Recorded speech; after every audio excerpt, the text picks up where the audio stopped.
Hello, my name is Debo Adejana, MD of Realty Point Limited, and I consider myself a real estate entrepreneur. And you are welcome to Real Estate Business with Debo Adejana. In this episode, I'll be talking to you about what I've titled, How Far is Too Far? Yeah, you heard me right. How far is too far? Because I hear a lot of people saying that, hey, a place is far. I mean, I've been hearing that since I started my real estate practice and business about 14 years or more ago. Okay, I've been hearing that. But how far really is too far? That's what we'll be discussing in this episode. It promises to be a great one. So I would say, hey, just relax. I'll be right back.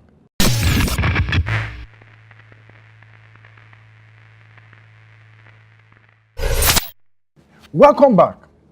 Now, there is this saying, a quote in the real estate world that says, don't wait to buy land. Buy land and wait. Don't wait to buy land. Buy land and wait. That is a very, very wise saying. Why? Reason is, a lot of times when people wait to buy land, they really are never able to buy it. But when they buy land and wait, they enjoy the benefits therefrom. How do we mean? A lot of people don't buy land because they think that, hey, it's too far. And I tell people the only reason why you should not buy a particular piece of real estate is if you cannot afford it or you can afford something better. If you cannot afford it or you can afford something better. But if that is all you can afford at the time and season of your life that you are in, I would say that no reason is probably strong enough for you to let it pass. Why? What you should do at that instance is to buy and wait. Now, it doesn't matter because like I've always said, please get me right. I've always said this. Whilst we tell people to sack their landlord, and that is very important, we hold that very there. We are committed to it 100%. We can defend it to high heavens. Okay? We are not saying that you must live in your first house, for example.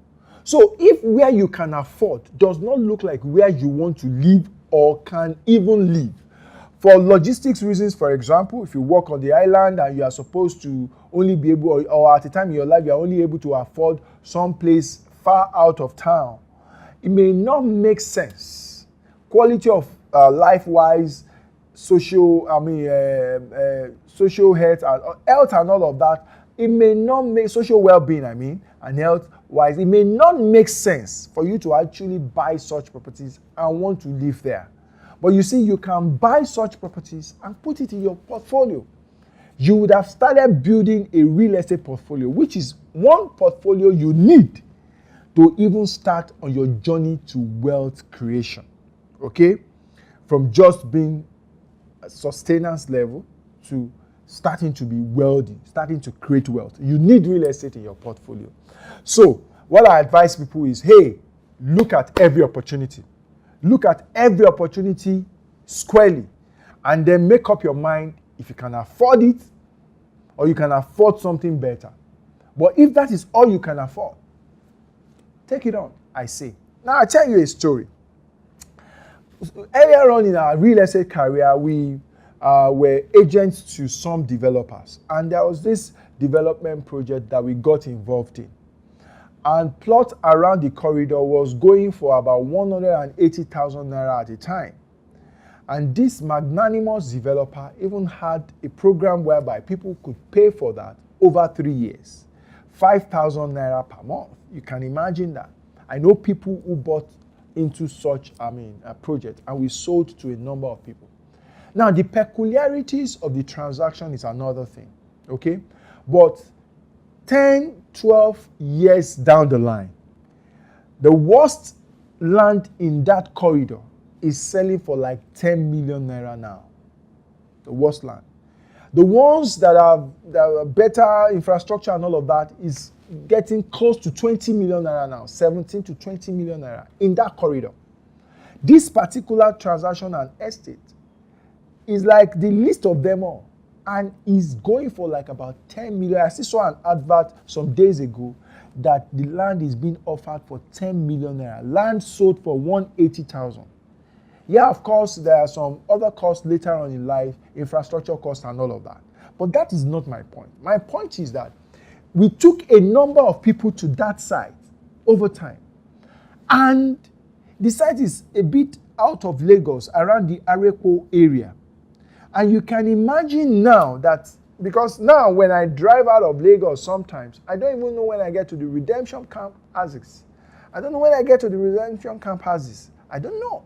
But then, to even get to Arepo, you would know, before you get to Arepo, you know that you're out of Lagos. Once you are getting close to the Long Bridge, once you are getting close to the abattoir, where the cattle areas are, you know you are getting out of Lagos and it takes you a while and all of that, But now, you would get to Redeem or just shortly before Redeem, before you realize that, oh, I'm out of Lagos already. It's that close now. But then, expressions used to be like we were traveling. And I kid you not, this is a land you can see currently from the express road. You can see it from the express road. So it's not that far inside at all, okay? But you see, things have happened over time because people who bought at 180 waited. They bought and waited. There were people who didn't wait, who didn't buy to wait, who were waiting to buy because a number of people told us, it's too far. And for some of them, it's not for the reasons that I told. They couldn't afford any better. That was all they probably could afford at the time. And they were still saying it was far. For those people now, except a miracle that happened in their economic life, it might be difficult for them to be able to come up with 10 million naira outright to buy a land in that environment now. Even though they could have done so some 10, 12 years ago with 5,000 naira monthly for 3 years. That is the story behind buying land and waiting and not waiting to buy land. So, don't talk about it being far. Why? Again, I tell you something. A lot of the places that we call far now will soon become very near and the major places later in life. Because a lot of the places we regard as town now that are close to, that proximity to a number of things now, were once considered far. I was shocked the other time when I was reading the history of Lagos State, and I was told, I was made to understand that people resisted moving away from Lagos Island to Ebute Metta, moving away from Lagos Island to Yaba, because government was trying to decongest Lagos Island, and they were creating opportunities for people to spread into Ebute Metta, into Yaba, and people were resisting that opportunity. And what were their reasons? Majorly, it was that it was too far. Surulere was so far for a lot of people in the days, in the early 1970s, when Surulere was created. It was far, maybe late 60s, early 70s. It was far for a lot of people. They said, it was too far, it was too far. And I know I have stories of people who did not want to move from Ebute Metta again to Surulere axis because it was so far. Places like Isolo, Ikotun, Okota, Amuwo, Dolphin, even Festa were considered very, very far at the time. Satellite Town was a ghost town at the time. These places were considered very far. These are places that are the in thing now. I know a man who for this, I would say that judgment of a place far, not developed, bush, and all of that stuff. Because another reason they give it, it's not developed, it's a bush, and all of that. He abandoned his plot or sold his plot in Okpebi and clinged onto his plot in Isolo area. Simply because at the time, Okpebi, for example, if you know Okpebi a little bit well, if you are in Lagos area, the link road from Mobolaji Bankantoni to Okpebi wasn't there at the time. So if you want to get to Okpebi, you have to go round and round, and of course, golly, it wasn't really, the Salvation Hand and all of that. It wasn't really an attractive place. Early in the 80s, and this man, in the late 70s and 80s, this man sold his interest in that axis and clinged to his property and developed his landed property in Isolo. Today, the landed area is sold in Okpebi is worth probably times 2, 3 of whatever is worth the property in Isolo will be worth right now. So, what do you need to ask yourself? Never say a land is too far, especially like I always say, if that is all you can afford. Rather ask yourself, the reasons why you should buy or not buy a land should not be about the distance or about the fact that it is far. Ask yourself, what will inform growth in this area? Those are the questions you should ask yourself. What will inform growth, and how long do we think that will take? And then ask yourself if that fits into your investment model. If you want to wait that long, or you understand the things that they are talking about that will inform growth. Growth pole theory. Look at it. What will bring growth? What will bring commerce? What will bring migration? What will bring activity in this place? So infrastructure does that. Industries, whether by government or private entities, does that a lot. Institutions, learning institutions, tertiary institutions and all of that, does that.